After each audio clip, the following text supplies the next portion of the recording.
નમસ્કાર. આ દુનિયા, આ જગત આખરે બન્યું શેમાંથી? સદીઓથી આ સવાલ આપણને સૌને થતો આવ્યો છે.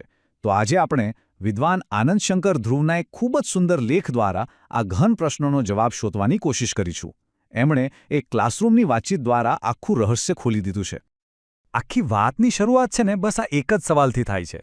ક્લાસમાં એક વિદ્યાર્થી પોતાના શિક્ષકને પૂછે છે, પરમેશ્વરે આ જગત બનાવ્યું તો ખરું, પણ શેમાંથી બનાવ્યું હશે?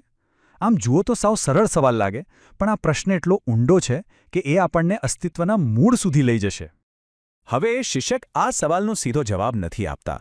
એ કેટલીક વાર્તાઓ અને ઉદાહરણો દ્વારા વાતને સમજાવે છે. તો ચાલો આપણે પણ એમની સાથે આ 5 પગલાં ભરીએ. પહેલાં સમજીશું સૃષ્ટિનું સર્જન, પછી એકને જાણવાથી બધું કેવી રીતે જાણી શકાય, પછી અદૃશ્ય શક્તિનું રહસ્ય, ઈશ્વરનો અનુભવ અને છેલ્લે દૃષ્ટાંતની શક્તિ અને એની મર્યાદાઓ. તો ચાલો શરૂ કરીએ આપણા પહેલા મુદ્દાથી, સૃષ્ટિનું સર્જન. આ જગત આખરે બન્યું કેવી રીતે? શિક્ષક એક બહુ જ સરળ ઉદાહરણથી શરૂઆત કરે છે.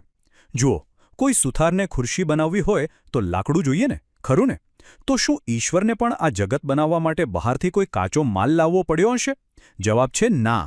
ઈશ્વરની શક્તિ અનંત છે. એને કોઈ બહારની વસ્તુની જરૂર નથી. એમણે તો પોતાનામાંથી જ આ આખા બ્રહ્માંડનું સર્જન કર્યું છે.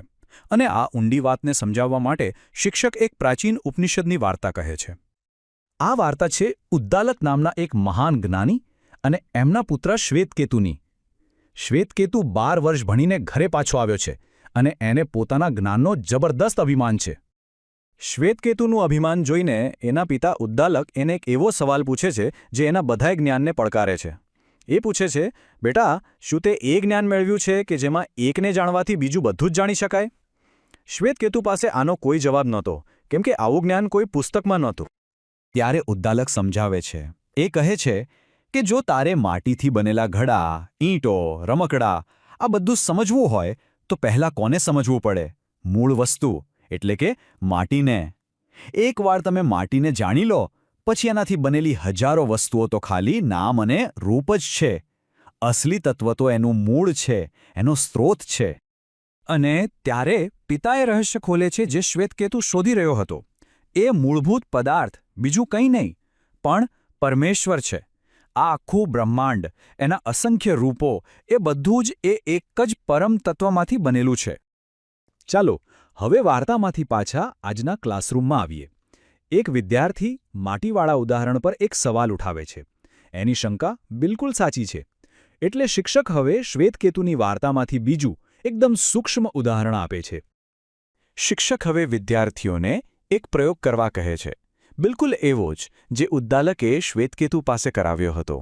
એ કહે છે, વડનું એક ફળ લો, એને તોડો, એમાંથી નાનકડું બીજ કાઢો અને હવે એ બીજને પણ તોડો.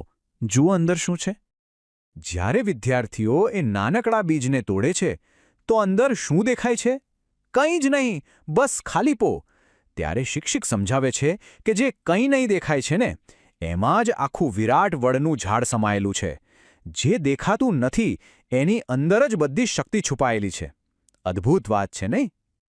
તો જે રીતે પેલું વિરાટ ઝાડ અદૃશ્ય બીજમાં સમાયેલું છે, બસ એ જ રીતે આ આખું દૃશ્યમાન બ્રહ્માંડ એ અદૃશ્ય દિવ્ય તત્વમાંથી જ પ્રગટ થાય છે અને એમાં જ સમાયેલું છે.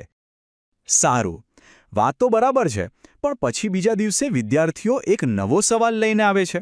એકદમ લોજિકલ સવાલ. જો પરમેશ્વર દેખાતો જ નથી તો પછી એ છે ક્યાં અને એને જાણી કેવી રીતે શકાય? આ સવાલના જવાબમાં શિક્ષક ઉદ્દાલક અને શ્વેતકેતુની વાતનો છેલ્લો અને સૌથી સુંદર દાખલો કહે છે. એ છે મીઠા અને પાણીનો પ્રયોગ. બસ એક મીઠાનો ગાંગડો લો અને એને પાણીના ગ્લાસમાં મૂકી દો. હવે શ્વેતકેતુ પાણીમાં મીઠાનો ગાંગડો શોધી શકતો નથી. એ તો ઓગળી ગયો, દેખાતો બંધ થઈ ગયો. પણ એના પિતા કહે છે, જરા પાણી.